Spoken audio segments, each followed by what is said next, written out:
токтоду, күн жылыды, жаз келди.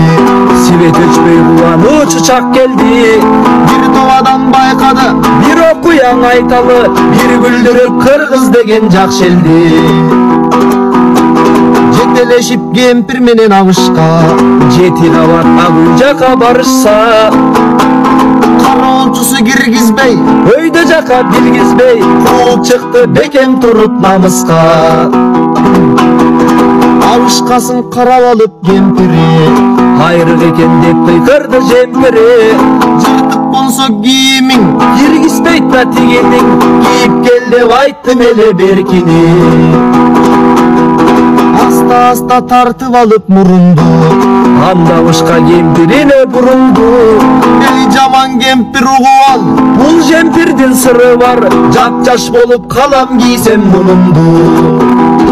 анда кемпир абышкага кеп айтат, Билесиңби эй тууганым мен айтат, жемпириңде сыр болсо, жашарганың чын болсо, жатарда да кийчи абышка деп айтат. Жемпириңде сыр болсо, жашарганың чын болсо, жатарда да кийчи абышка деп айтат.